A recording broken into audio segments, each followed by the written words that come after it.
And then all of a sudden you have the woo, woo, woo, the sirens from the paramedics like not crashing. To me, it seems like a movie to me. And Yeah, they're yeah. coming in, they come right on the field, they back up on and then pick him up and put him in the. I'm like, now that Mm. those are the heroes.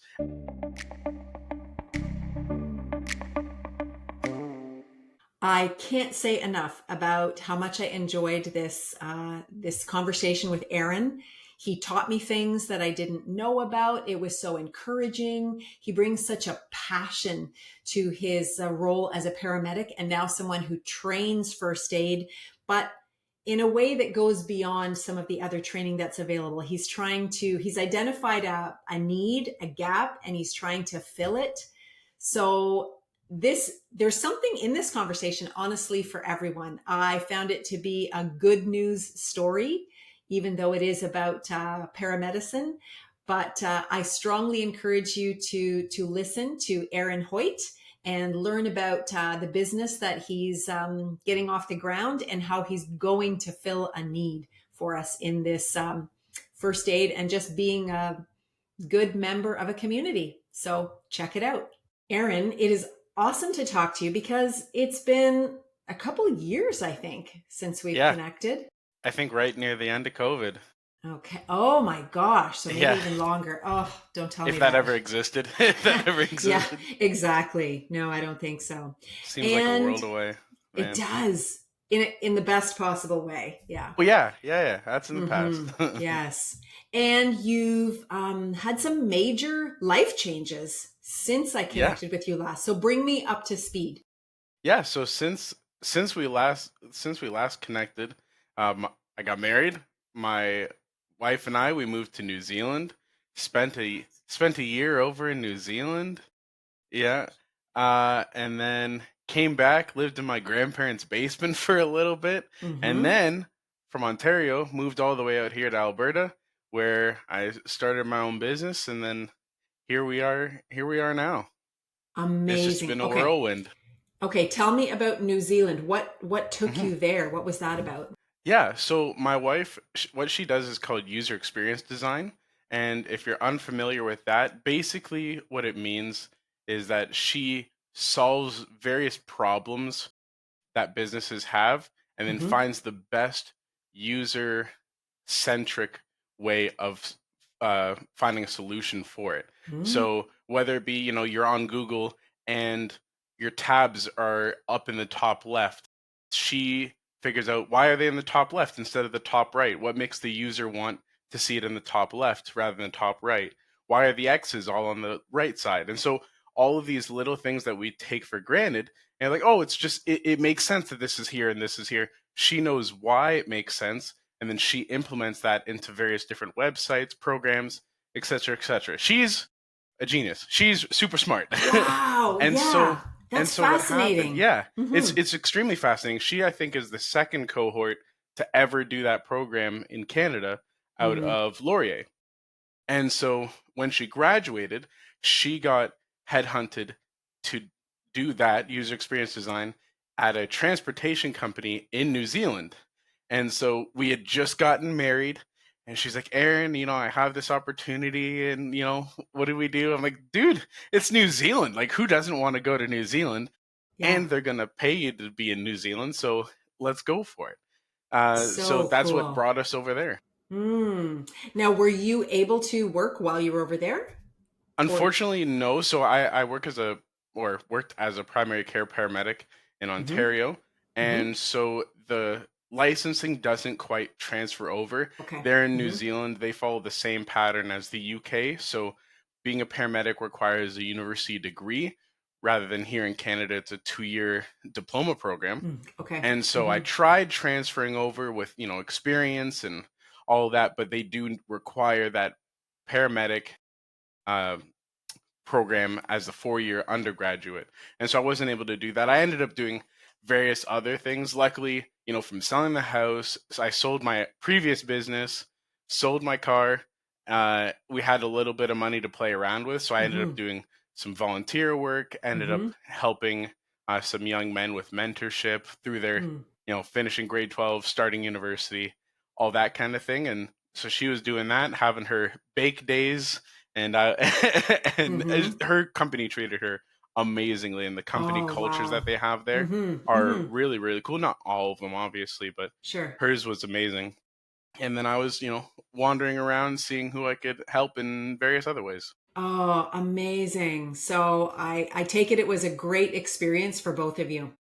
I would say that, like, life changing, people say that all the time, and Mm-hmm. it's probably overused, but for us, it definitely built something foundational in our relationship as a Mm-hmm. married couple, Mm-hmm. because we had just gotten married. She left a week after we got married, and I had to stay behind to finish selling everything. Oh And my so we got goodness. married and then Wow. Mm-hmm. immediately went on opposite sides of the world from each other. But Right. being there, in Ontario, I was known as, you know, Adrian and Tara's son, or I'm, my sister's brother, and she was, her Mm-hmm. parents' daughter and all of that. But in New Mm-hmm. Zealand, they didn't know us as individuals. We came as a couple. And Yeah. so we were known as one entity of a couple. And so, like, Mm. oh, they are the Hoyts, not my parents. My parents aren't the Hoyts.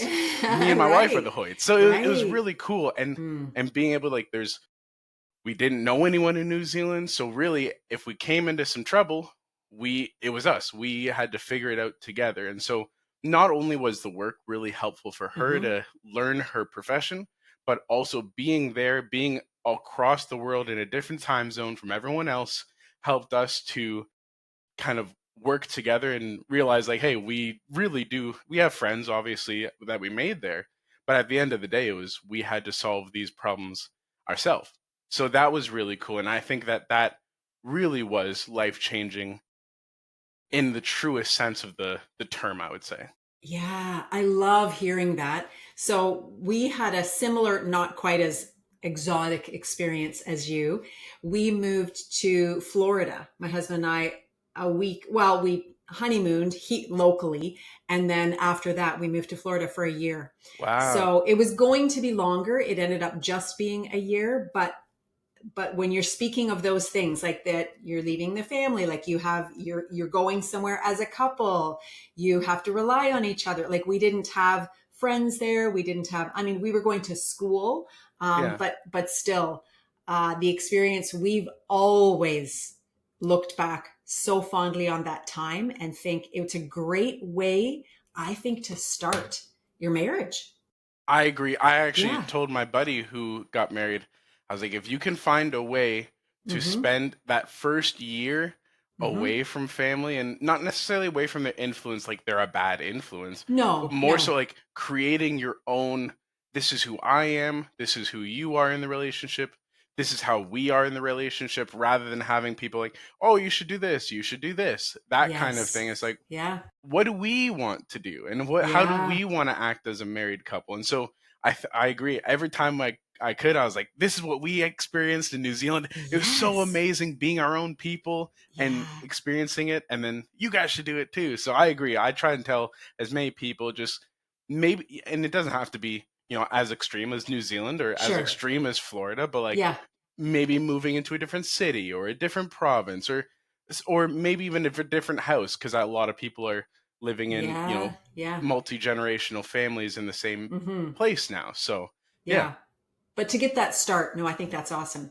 Hmm. So you spent a year there, then you came back to Ontario, and you were doing paramedic again. Yep, I went back to being a paramedic. Okay. I switched up the service. I was originally at Waterloo Region Paramedic Mm-hmm. Services, then I was at Perth County Mm-hmm. Paramedic Services, and it's a different experience, and Hmm. good in bad in different ways. And it was just very nice to have a different experience from a different service, and just trying to compare and contrast. I think a Mm-hmm. lot of people, especially in my field, like, this is better, that's better. Not at all. They're different, and Mm-hmm. they shouldn't be compared as the same kind of thing. One's more rural, one's more urban. You're Mm. going to experience different things. Sure. And the culture at the end of the day is you're a paramedic and you have other paramedics. We all go through similar things, and your partners, you go through something with your partner. Now you are you and your partner are linked through whatever, if it's a traumatic experience, then that. If it's a really Mm, great mhm, experience, like delivering a baby, now you have that mm, that you can tell each other about. And mhm, you're mhm. linked that way through shared experiences. And Yeah. so it was absolutely amazing. I got a chance to be a community paramedic there in Perth, and that was honestly probably one of the greatest, most fulfilling experiences I've had in my career as being a paramedic. It is one of the best ways of preventative medicine that I think our Western medical system has come up with so far. So tell me more about that. Yeah, so being a community paramedic is kind of like the Mr. or Mrs. Fix It person in the healthcare field. So say you have a 72-year-old mother, father, whoever, who's starting to have more medical situations, starting to have some heart problems, some lung problems, mobility issues.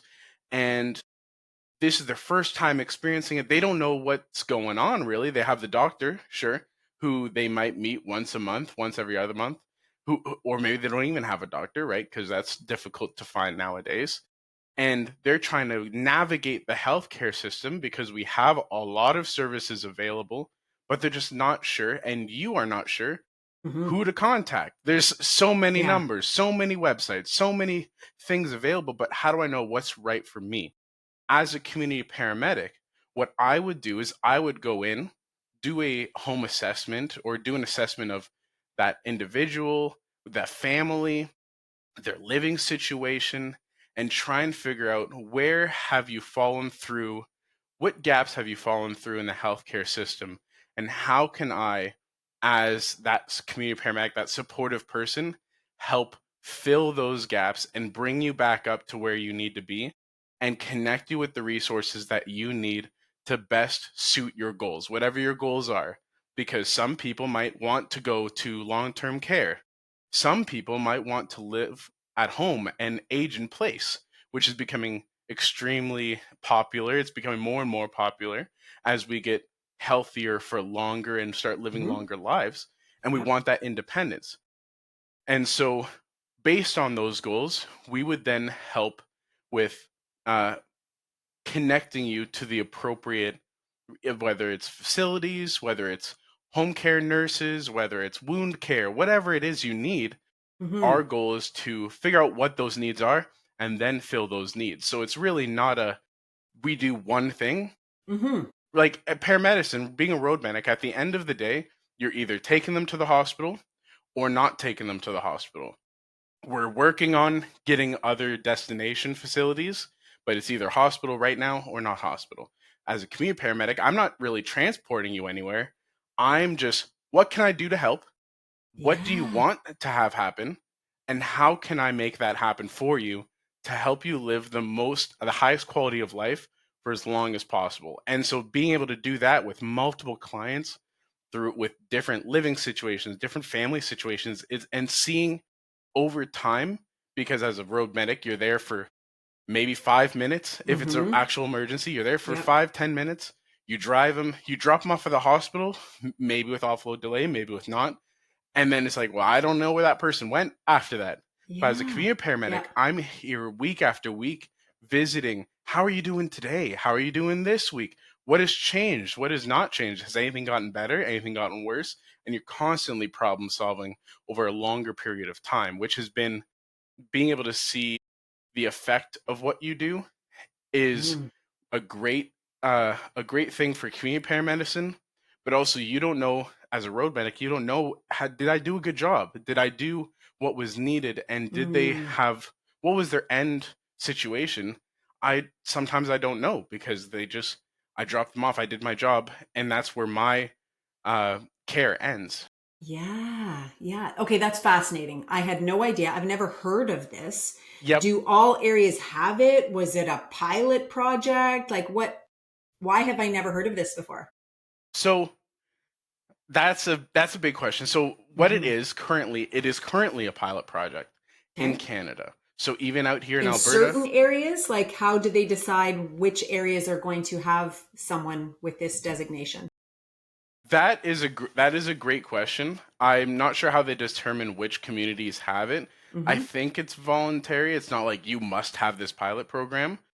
But because it's been a pilot program for a long time now, I believe 2018, maybe as far back as 2016, it's been a pilot project for a while. We've seen the benefits of having Mm-hmm. a community paramedic Yeah. program. So more and more services are adopting this. But, because of pilot program funding is every so often, it's not guaranteed. So it makes it difficult to plan for those kinds of things. But that's that. And then Mm-hmm. the other question you had regarding why haven't you heard of it? That that is a difficult question to answer because I'm in a bubble of everyone I know has heard of it because they're part of the Ah, program. But sure, sure. paramedics in general have a very tough time of promoting themselves, promoting the service, promoting their what they do because we are constantly under PHIPAA, which means basically your private health information is protected and so we can't share anything. You have police who are constantly doing public statements and posting on various different social media and Mm-hmm. newspapers Mm-hmm. about their investigations, all the great work that they're doing. You have firefighters who they've been glorified for forever. I'm not saying any of that. Yeah, They do great work too. They yeah, do great work yeah. too. I'm actually a volunteer firefighter here where I'm at, so nothing against them, but they have Mm-hmm. amazing PR because they can Mm, post like when you see a fire, there's a fire, and it's a amazing in not like yeah. a great way, but amazing is like wow, that's powerful, that's a lot, that's you you don't miss something like that if a house is on fire or there's Mm-hmm. an explosion. They will be there and they're in the thick of it.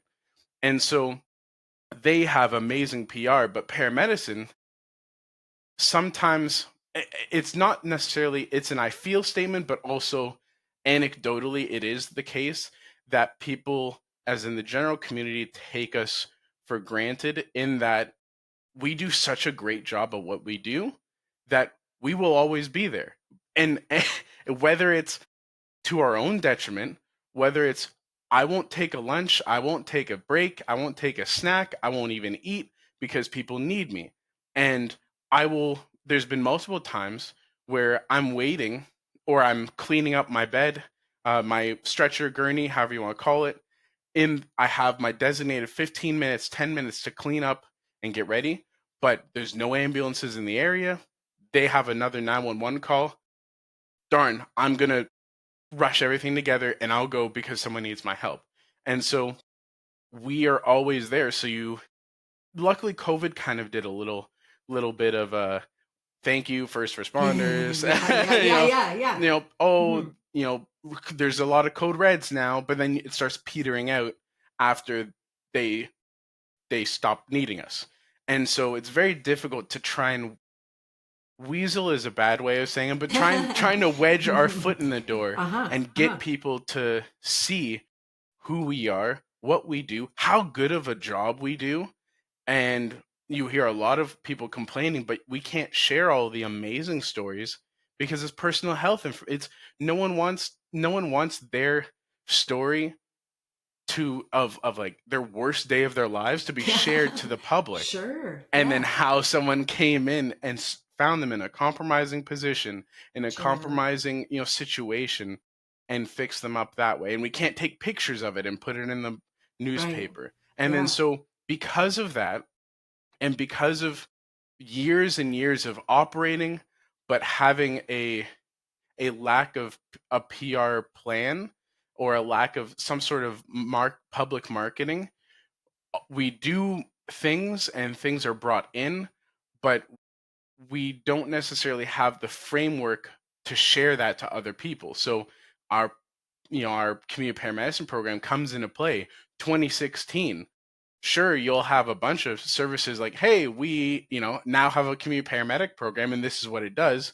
One post, but it's not getting on any newspapers Mm. because it's difficult to try and put that value proposition out there. Sure. Sure. until people share their own personal stories. Yes. It's the same with Hmm. anything. If you're in business, you want testimonials because I don't care what you as the business say. I Hmm. want to know what another consumer says about the business. Hmm. Similarly, I don't care what the paramedic service says, how great this is. Of course, they're going to say that. I want another client of the community paramedic program to share how good of a job the community paramedics have done, which it gets very difficult and very tricky legislatively. So Yeah. that's Yeah. probably one of the biggest reasons why you haven't heard of it and a lot of people Hmm. haven't heard of it, Hmm. but something that I've been trying to advocate for because I've seen how it saves money on because I it's can very see it. preventative. Yep. It's Hmm. very preventative. So if Hmm. we, hey, Miss Smith, you need a grab bar on your on in your bathroom so you can get into the bathtub, or Hmm. you need something to help you up the stairs, or maybe those little traction strips on your Hmm. front stairway so you don't slip in the winter.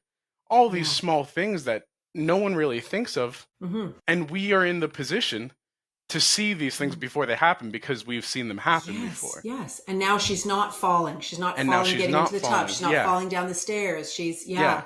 Her hip's not Gosh. broken. And now because her Right. hip's not broken, she doesn't Hmm. have all of those associated health concerns after Yes. you break your hip, because once you hit 75, you go into the hospital once.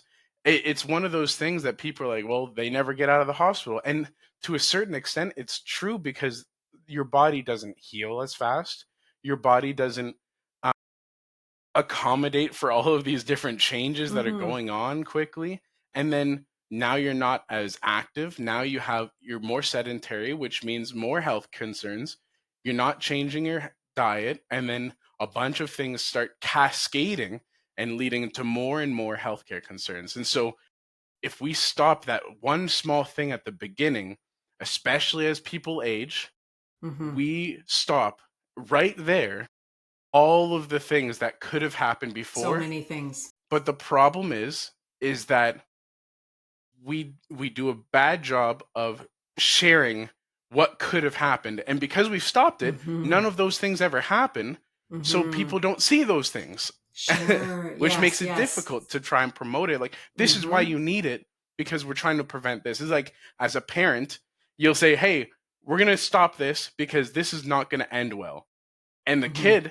kid doesn't have the foresight Yep. to see, like, I don't see how this could end well.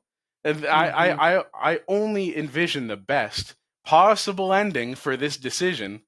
And you as a Right. parent, like, come on, we know this isn't gonna end well, but you're not Hmm. listening to us. And then maybe you do stop it, and they're just mad at you because, oh, you didn't let me do what I want. And you Hmm. know, as the parent, you know what, I did a good job. I prevented this. They don't see it until way later, or they do that, and then you're trying to not be like, I told you so, but that's now not your job to say I told you so. Your Yeah. job is to respond and to do the best you Yeah. can for your kid. Yeah. So, how did the people that you helped, like, did they find you? Did you find them? Because I'm thinking everyone could benefit from this, honestly. But there was only a limited number. Was there one of you, or was there a few of you doing that role, or how did that work? So yeah, so in Perth County, there's a team. There's Okay. an absolutely fantastic team of community paramedics in Perth County. In Waterloo Region, there's a team, an absolutely fantastic community paramedic team. And so there's a limited client group because Hmm.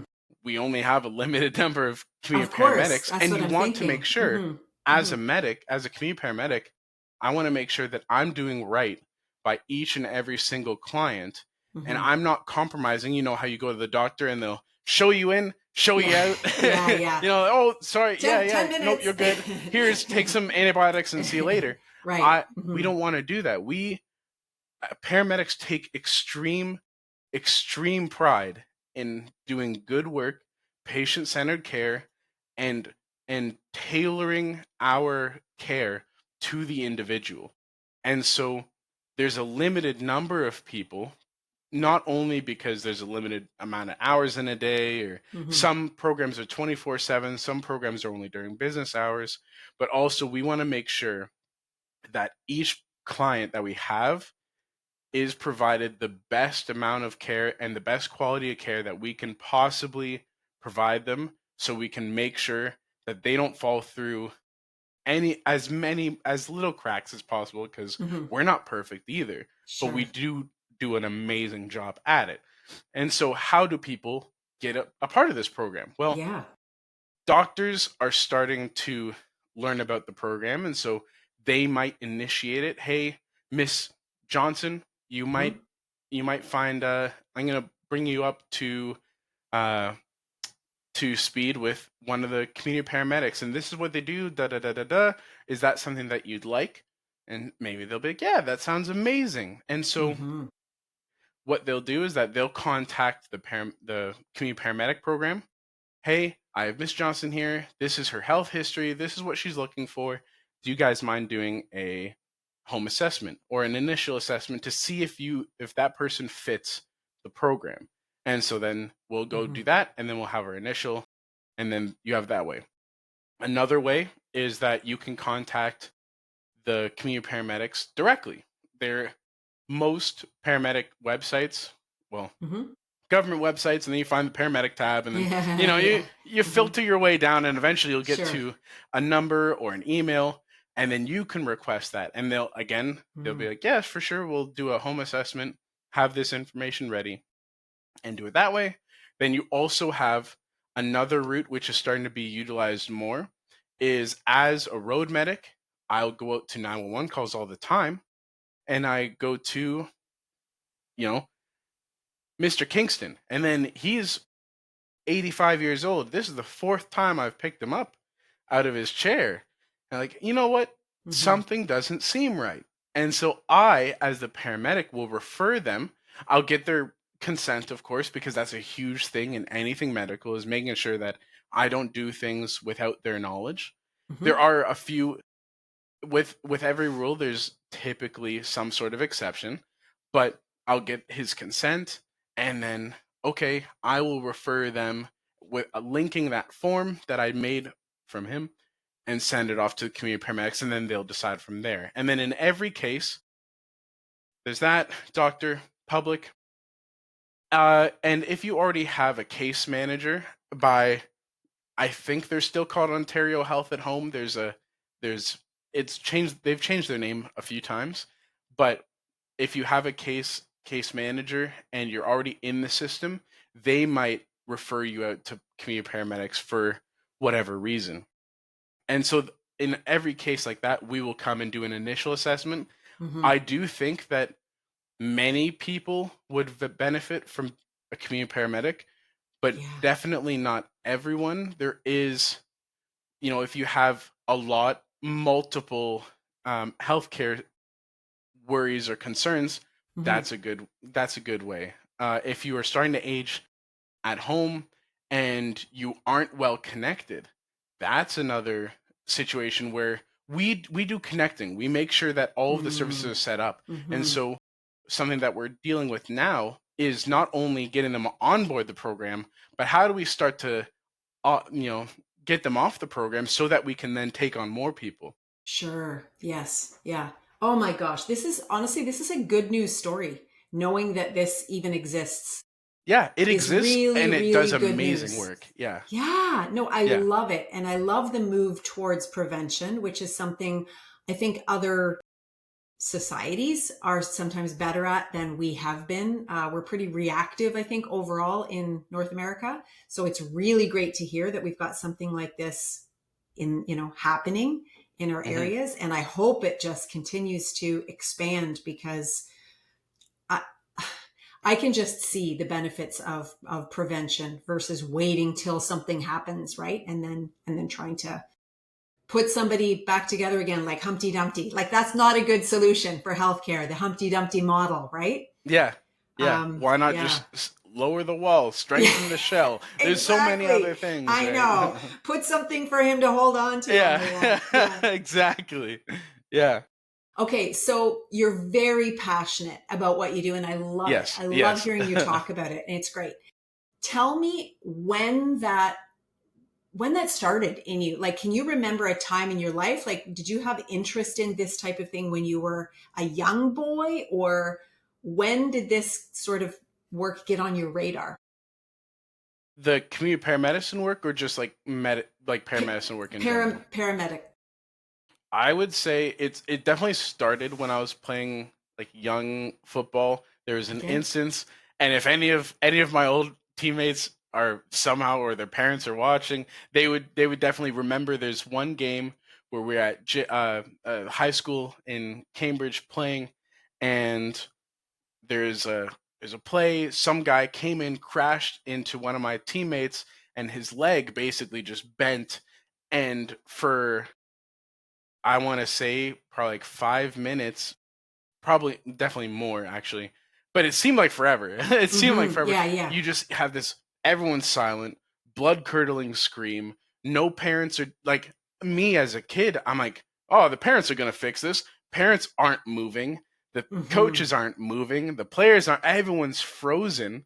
And I'm like, Mm-hmm. who's who's doing, like, someone needs to do something. Like, Yes, somebody do something. somebody do Yeah, something. Like, this kid, yeah. like my friend, my teammate needs help. Like, this is, no one's doing anything. These are the superheroes that I'm like, the parents I thought are the superheroes. And then all of a sudden you have the woo woo, the sirens from the, and the paramedics, like, not crashing. To me, Mm-hmm. it seems like a movie to me. And Yeah, they're yeah. coming in, they come right on the field, they back up on, and then pick him Mm-hmm. up and put him in the, I'm like, now that those are the heroes. Mm-hmm. And I don't know, I still don't know who it was in Waterloo Region Paramedics, but those two people, they came in, picked my friend up, put him in the ambulance, drove off. I'm like, now those guys are the heroes. They did something, they knew what they were doing, and they immediately calmed down. Like, their Mm-hmm. presence alone calmed Mm-hmm. down the Mm-hmm. parents. Because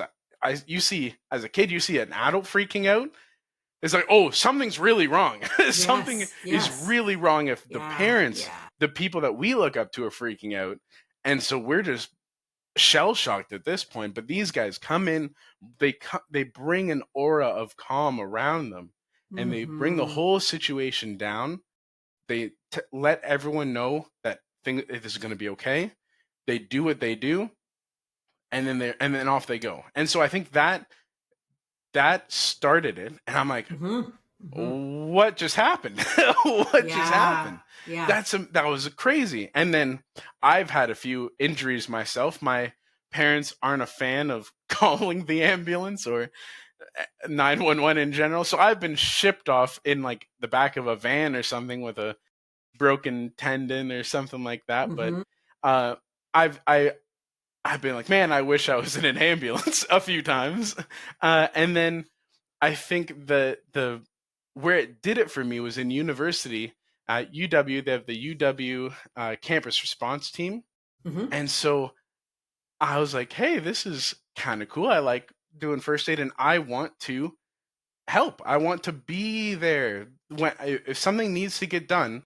I want to do what needs to be done to help people. I have an innate urge to be where the emergency is and to do what I can to help. And so that was like my little way of, something goes on, I have the authority and I have the training to go to where that emergency is. And like, I'm not just going to be some kid who thinks they're all that, showing up like, I'm going to be a hero. Like, no, I have the authority to do it. So I did that through training. We had a conference where we would do different scenarios, and all of that was starting to be like, this is it. This is what I want to do. I don't know how at that point I was, I don't even know how I can do this as a job, because campus response team is a volunteer position, but I want to get paid to do this too. Like this, I just want to do this more and do this at a higher level. I was Mm-hmm. thinking of it more as a team aspect. Like, I want to play professionally. I want to play being a responder professionally. Like, that's Right, how right. fun and that's how engaging and that's how satisfying that was. And so eventually I was like, I think it was my mother. She's like, "What about firefighting or police. I'm like, yeah, it's getting there. It's just not. I wanted to be a doctor, and I was like, it's not quite there. And she's like, what about a paramedic? And I'm like, huh. And I was the same as everyone else. Like, yeah, I mean, that sounds cool. Like, I know they Yeah. drive people to the hospital, but I don't really know what they do. I think they just drive people to the hospital. And I start researching more into like, no, Mm-hmm. these guys are actual healthcare professionals that have a large scope, a large knowledge base. Like they are not doctors on wheels, because Mm-hmm. that is not the case, but they are healthcare practitioners on wheels. Mm-hmm. There's so you have to get to go to the incident and be one of the first people that they see when Yeah. they're in trouble, they're at their worst. I get to be there and not only render care, but also render that aura of calm. Be like, it's okay, I'm here. Like, i Mm. am Mm-hmm. I am going to make sure that everything is done to make sure that you are okay. And Mm-hmm. that is what I wanted to do, is to be there for people. Like Mm-hmm. those guys were there for my friend. Yeah. Aaron, it's the weirdest thing because when you're saying that and I'm picturing myself in need and you just talk about the calm and say you're there, I feel like I could cry. Like that need that you have when you're in those situations, that need that you have for somebody to be in control and to bring the calm is, yeah, it's incredible.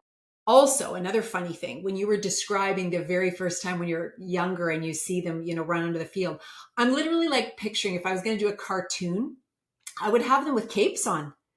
Like I would have them like superheroes, you know what I mean? Like running onto the field with their little capes because they're real life superheroes, right? Hmm. They're coming in to rescue, Yeah. which is oh, just an amazing image. I absolutely love it. So I take it one that you're just kind of naturally good under stress or pressure, and also that you don't like that you're not grossed out by seeing pretty horrific things. Is that true? How much was already there? How much did you have to like build sort of tolerance for some of those things? Because I think it could be pretty disturbing, some of the things you've seen. um I would say, in terms of having confidence under pressure, there is a certain aspect of that where I think how I grew up and the parents that I had and the influence that they had a huge effect, and it prepared me to be able to be calm under pressure and to perform under pressure, not only because of them, which I think they did a pretty darn good job of raising me, and I'm forever grateful, but also being in competitive sports also has helped. And that's, I would always advocate for people to not necessarily just do the, hey, let's have fun and everyone's a winner kind of sports, but really have the competitive.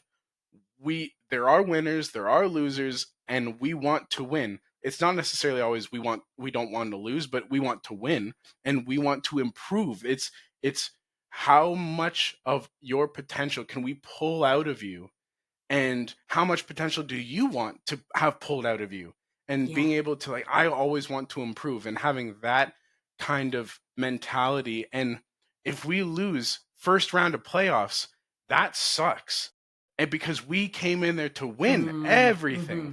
and we Mm-hmm. lost first round, that sucks. But the next season, guess what, I'm coming back, and I'm going to spend that entire off season training my butt off so we don't lose first round of the playoffs next year. And so being able to bounce back has been, that's two parts of it, is learning to respond under pressure, but also not crumbling after a failure, because Mm, I don't always make the right decision under pressure.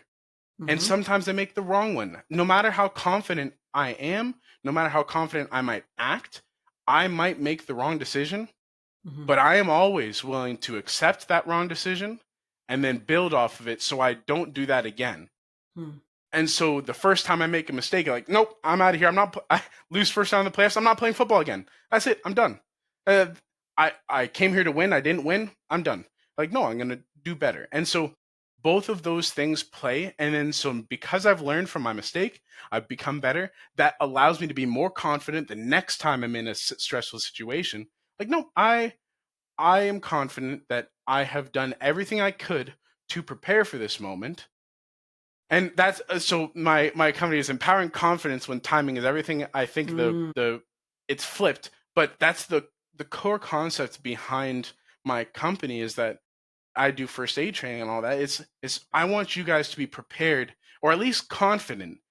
You need to respond with confidence when you're in that moment of pressure, because that confidence that I got this, it's going to be okay, is what a lot of people need in that moment. And it's what yeah. a lot of people are missing right now is just first aid training is not just so I can have that card. It's preparing to be confident when my kid Hmm. is choking, my Yeah. son has a heart has some sort of cardiac arrest on the football field. I'm not going to stand there and do nothing when my son's teammate is has a leg broken. Hmm. I can at least do something. I can be there. And so a lot of that has been ingrained in me, I guess. Hmm. And I'm very, as you could probably tell, I'm very passionate about like do something. Do something to help. And then I'm blanking on the second aspect of it. What was the second part of it? Um, I know part of it was just if you had like any sensitive stomach ever to seeing sort Oh of yeah. things, or if you were always pretty good with seeing things, blood, cuts, whatever. Yeah. Something in school that they told us was that you will never be able to prepare for everything that you see. Yeah, I can see that. Yeah. That's that is the case. People Hmm. will never find every way of mutilating themselves, of getting in trouble, doing stupid things and getting in stupid accidents and doing stupid things to each other. It's things our bodies are so fragile and we don't know it, but we're also the sometimes the disturbing thing is that our bodies are also so resilient. And it's like Yes, yes. how can you be so hurt and still, you know, surviving? And so a This lot is the of miracle. I've yeah. talked about this. I've used this exact phrase honestly within the last week, I think, talking about it's crazy. It's crazy that somebody can go through this horrific thing and make a comeback. And you go, how is that even possible? Like whatever, breaking bazillions of bones and all this major stuff and they come back. Somebody else has a paper cut and it gets infected and it gets really bad and then they die. And you Yep. go, how can this be? Yeah, Yeah.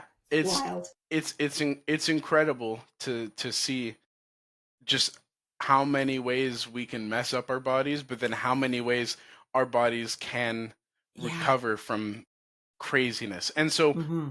I would say to a certain extent, you have to come into it knowing I don't know what I'm going to see, but I Hmm. might at any point, at any moment when I'm on shift, or at any moment anyone really could, but on shift, I could go to a call that will be my last call. And like, nope, I saw one too many things. That's it for me. And that can happen any shift, any call. You don't know what you're. I don't wake up in the morning like, Hmm. oh, I'm gonna get this call, and this call. Right. And Yeah. I've had two people in my class that in their first year, the one person their first call they were done. And like, nope. But that Hmm. it's not that oh they're weak, oh they're not resilient. Yeah. Nope, that would have happened to the most seasoned medic. And Yeah. it just so happened that they got the wrong role. They got snake eyes, Yeah. and that's it for them. That's And right. two Yeah. people in the first year. So it's I would like to say yes, I can handle it all. I can see it all. Mm. No, I have a Hmm. limit. Everyone has a Mm. limit. I just don't. Gotcha. I haven't dealt that bad of a hand yet Hmm. that will cause me to say that's it. And Hmm. everyone has a Hmm. different thing. Everyone has a different limit, and it's very difficult to train that limit, and it's very Yeah. difficult to know that limit because you haven't reached it yet. All we Right. can do is work on how can we be more resilient, Mm-hmm. and bouncing back afterwards. And some people can't bounce back, and Mm-hmm. some people can. And that's not, this person is better than the other person. This person is, more suited to be a medic. There are definitely Mm-hmm. cases like that, but humans aren't meant to see this much trauma, this much Right. pain, this much suffering, this much sickness on a daily basis that we have to see.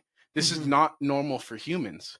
This is No. not normal for people to see. And so at some point, everyone's going to go through something like, nope, it's time to retire. That's it.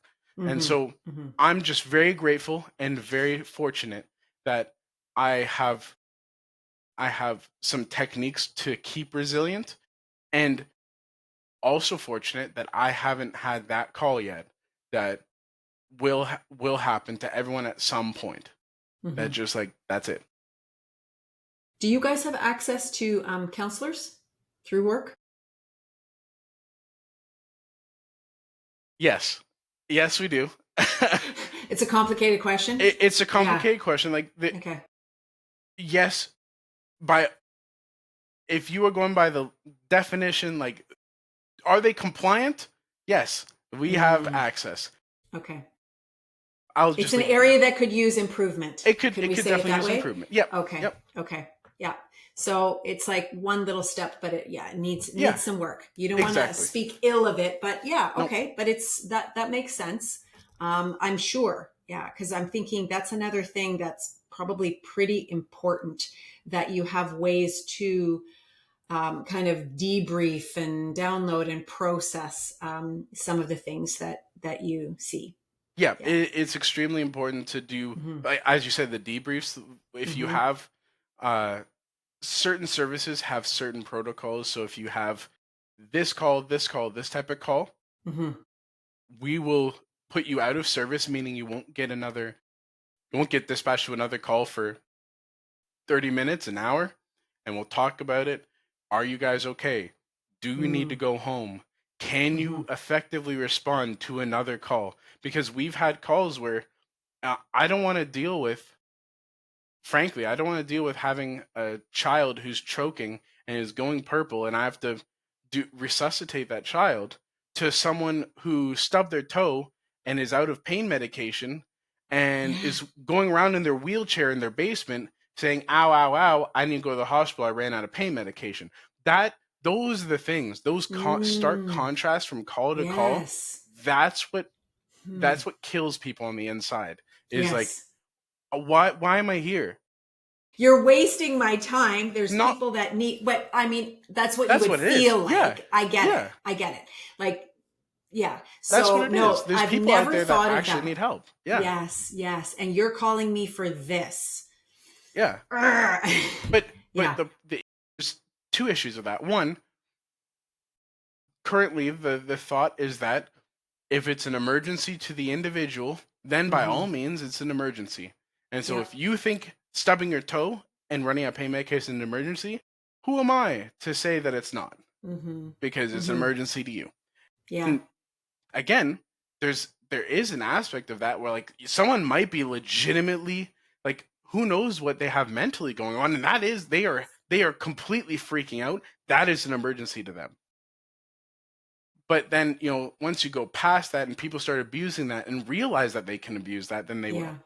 And Yeah. then Yeah. the other aspect of that is that we, as paramedics, only have can only right now take people to the hospital. You might not need to go to hospital. You might need a detox center. You might need Mm. a counselor. You might need Mm-hmm. someone else, but the only thing we can do is take you to the hospital. And so that gets frustrating because, like, we want to give the best quality care, and Yeah. people are complaining to us about offload delays. Like, what do you want me to do about it? What do you, I can't determine, just because you go in the ambulance, that you get seen soon. They're like, no, that's not how this Sure. works. and Sure. and to an aspect of, like, yes, we could do more to say, to public education of, hey, this is how our triage system works. This is what the care would look like from start to finish. But there's who's listening? That's one Hmm. aspect. Who's listening to us? That people don't care until it happens to them or someone they love, and it's Yeah. very difficult to get them to care before that happens. Hmm. Oh my goodness. Yeah. You're bringing up such important points. I want to get to your business. I want you to talk about that. But it's so funny that we're this far into the call, and like maybe 3 minutes ago, I looked at the limbs Oh, behind you, and I'm like, oh my gosh, this is like a Halloween yeah. show. I assume those are for. Are they for training They are for purposes, or are they training. just for or No, props to freak people out? they're for training. Yeah. Okay. I just think it's so funny that I did not look like right there right away because they kind of They are stand out. Halloween props, so Yeah, it's that's fair. But great. That's I great. try to do my best to make it interesting, give people a visual of what they're actually doing. Like, here's a pencil, and that's Yeah, like on your skin. Like, no, the thing is, sure. you want to see what it looks like so you can kind of prepare for it. Yeah, yeah, yeah. Oh, well, I'll tell you later about me and why I knew I could never be anything in the medical field, but I won't waste time with that now. Tell me about your training, your company that you're started or are working on out in Alberta. So, yeah, talk about that. Yeah, so initially it was going to be I'm just going to teach first aid to the public because I want the public to be confident when something Hmm. happens. And how it stemmed is that as a paramedic, when we get a call, we get our dispatch on the radio, and a lot of not a lot of times, but sometimes they'll say that resuscitation is denied. The bystander, no resuscitation is being done by bystanders. Bystanders are, uncomfortable with the situation, and I started getting curious, like why is that? Why aren't people doing things? If Yeah, everyone's work needs a first aid certificate, yeah, technically everyone should know how to do first aid. And sure. it's like it's your Yeah. dad, it's your kid, it's your wife, it's your husband. Like, why aren't you? What are you doing? Hmm. And Hmm. I started looking into it, and turns out that just because you have a first aid certificate doesn't necessarily mean you're confident in bringing that information back Hmm. up in the spur of Hmm. the moment. Yep, that would be me. All Yep. right. Hmm. Yeah, it's like Yep. your Yep. adrenaline's skyrocketed. You're not used to this happening every day. It happens once in a lifetime for some people, Right. right? And Yep. so your tunnel vision, you can't remember something that you learned this Hmm. two years ago because the first aid certificate lasts 3 years, and an 8-hour course where they just breeze through it, and Yes. and it's like, oh Yes. well, now you know first aid, go get them. Yeah. Yeah. It's like, well, do you? Do I know Right. first aid? And so Yeah. I was like, how can I, my whole life so far, and I can see in the future, is dedicated to helping people. And I'm like, so how can I help? Because paramedics can only help when they get there. So how can I fix the before? Something happened, that sucks. There's a time in between something happened and the Hmm. paramedics get there. Yeah. How can I help them in that scenario? And that is Mm. how I got to this company. Is yes, I'm just originally I was gonna be like, I'll just teach first aid better than other people. Hmm. And like, Yeah. Yeah. there's an aspect of that. Yeah, yeah, sure. I come from a certain background, but come to find out, a lot of first aid training companies have people who come from a certain background. And they all have that. Then I was like, okay, well, that still doesn't solve the issue of them being confident and comfortable in the moment. And so Hmm. now being, the last few months, I've started trying to, as a part of the company, trying to put together information and and not necessarily books, but trying to share and have something available to people that can make them more comfortable in the moment. So here's some more material to read. Here's some more material to soak in, some infographics, some this, some that. That's not necessarily the training, but Hmm. you can follow this. I'm working on doing videos of how-tos that people can that watch Yeah. and like, okay, this is how I do this. I'm starting to break up into, because first aid is just, here's everything you need to know about first aid. But some Huh. people, it's like, I don't need to know all this stuff. But if I'm a new parent, guess what I am concerned of is first aid for Yeah. newborns, first aid for Choking, toddlers, some of that. right? Yeah. And Mm-hmm. so I'm trying to, I'm working on developing programs that are very specific, tailored to different people's needs, like first aid for sports, first aid for kids, first aid for newborns and babies and toddlers, first aid for the older folks, first aid for people with disabilities.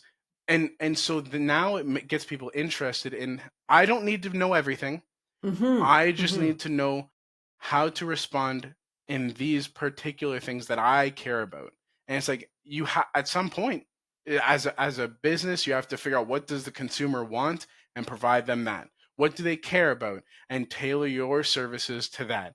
And so people don't really care about just getting trained in first aid other than that card so they can Yeah. start working. Because What they they have do, to. Mm-hmm. because they have to. What they Yep. do care about is their kids. What they do care about is there aging parents who want to stay at home, and now they're coming over to visit and check on them every once in a while. And Mm-hmm. so they're going to be more invested in learning, if I come over to my mom's place and Mm-hmm. something happened, what can I Mm-hmm. do then? And so I'm working on developing those programs that might not be, here's a card so you can work, but here's knowledge that you can have, that you care about, for the people that you care about.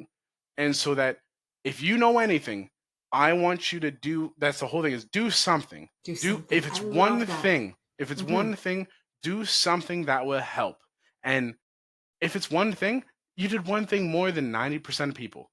And Mm-hmm. that is being a hero in your own sense. And so in the same way that I saw the paramedics rush onto the field, is like, your kid, your parents, your whoever is you're responding to, you are that person to them, and you've provided one piece of care that it makes a huge difference to them. And even the mindset of, hey, I might not do anything physically, but I can talk with you. I Mm-hmm. can comfort you while you're in that moment. I can be in this moment with you. And so you're not alone in that moment. And I can be Mm-hmm. with you until the paramedics get here. It's not always about, what 4x4 cling wrap can I do? Let me use my Mm-hmm. triangular Mm-hmm. bandage. Sometimes it's just Mm-hmm. say words to them. Be there with them and comfort them through that moment, because people don't want to be alone in those moments. People want to have someone to either, I just want someone to know that I'm in pain. I want someone to care that I'm in pain. I want someone to be there with me through this. And so those are the kind of things that are foundational to the company. And so as I'm building it, as I'm, writing up a storm and researching Mm-hmm. how to Mm-hmm. package these things up, Yep. I want people to know that, it doesn't matter that you know everything. You don't have to know everything. You just need to do something, and Yeah. do something confidently. Whatever it is, Mm-hmm. do that one thing confidently, whether it's holding their hand, whether it's like, how comforting it is for a child to not see their parent freaking out and just responding confidently, and just hold Mm-hmm. their head and stroke their hair. Like, that's, you don't even Right. have to deal with the bleeding. You don't have to deal with the broken leg. Mm-hmm. They just want to see someone who's calm, who has that presence and brings that aura of calm.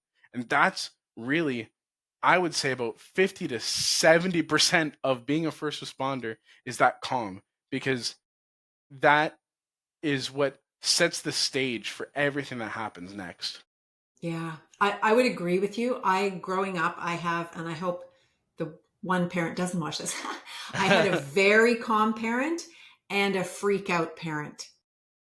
So when I Which one did you would, want responding to something happening? oh my gosh, yes, I 100%. That's the thing. Like I can so relate because everything would just be. Now I was dramatic, and I'd say, with my dad, I said we could walk in the house, and our head's been severed off and we're carrying it, and he'd be like, "Yeah, it's probably just a paper cut." Like he was so calm, you know.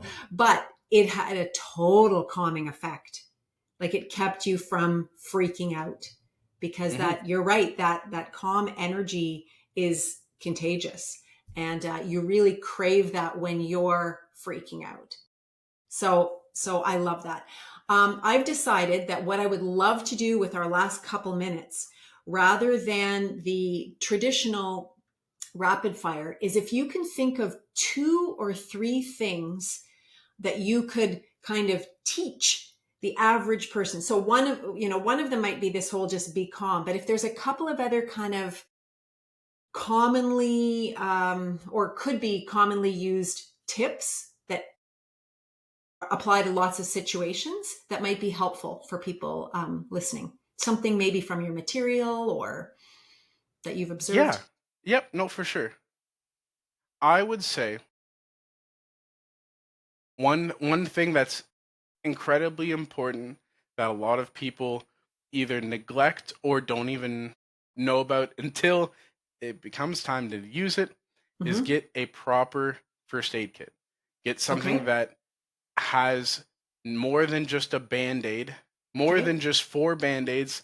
Get ones that have band-aids of different sizes. Get Okay. ones that have uh, the wrap that you can wrap around a Okay. limb, Okay. because cuts sometimes don't look like one straight line that's like really small. They can Mm. they can get weird. Things can get Mm-hmm. weird. Okay. The other thing that I would say is, yes, bring the calm, but also I mean that's it. That can't be understated. Mm. Is be the calm that you want the other person to be, but Mm-hmm. also don't underplay it and be like, oh no, it's nothing. If it's serious, then it's Mm-hmm. serious. Sure. Call 911, and don't be afraid to call 911. The Mm-hmm. other thing that I would say that is helpful for anyone would be, I mean, my go-to is first aid kits and fire alarms. Like those are Mm. huge. Those Okay. are huge. And at the very least, if you don't feel comfortable doing first aid, no CPR. That that is, it should be taught in schools. It should be mandatory that people know Mm-hmm. how to do CPR. I don't like the fact that we don't have a duty to respond. I think we should feel the need to help our fellow man. Yeah. That Yeah. should be, I shouldn't Mm-hmm. feel like I'm one of the only people that feel this innate need to help people. Other people Yeah. just stand Yeah. by like, nope, we should all feel the need to help our fellow human in whatever Mm-hmm. way we can. And Mm-hmm. at the base level, let's just try and keep them alive, learn CPR. So Mm. get Okay. a good first aid kit Mm-hmm. and learn CPR. And maintain knowing CPR and being comfortable at least trying. Mm-hmm. Okay, this has been so honestly like hopeful. One, learning about the community paramedics, that's amazing. Good. And I love that you found this sort of missing piece, this it really circles back to that time when the person's hurt on the field and there was this gap in time where nobody was doing anything, right? Yeah, oh, it And does. It does. Look and at that. no, I know. And now at this time you're like, okay, there's this time, even if paramedics get there very quickly, like even if it's 2 minutes, which is incredible, right? That's still 2 minutes of Yeah, whatever, right? which feels like an Like, eternity for that which person. for the person, yeah, if Yeah. they're in crisis. So learning some things that people could do that, well, could literally be life saving, and like at a minimum, reduce the like trauma just by being there, being the calming presence. Like they could just bring everything down so it just Hmm. doesn't escalate and get out of control, right? So, man, I love this. Okay, so currently you are developing still material. Correct. Is there somewhere yet that people can find you? Do you have a website yet, or where? I Or have a website. It's okay. ready the number 4 everything.ca. Mm-hmm. It's very basic. If you're in Central Alberta, you Uh-huh. can buy a first aid kit from me.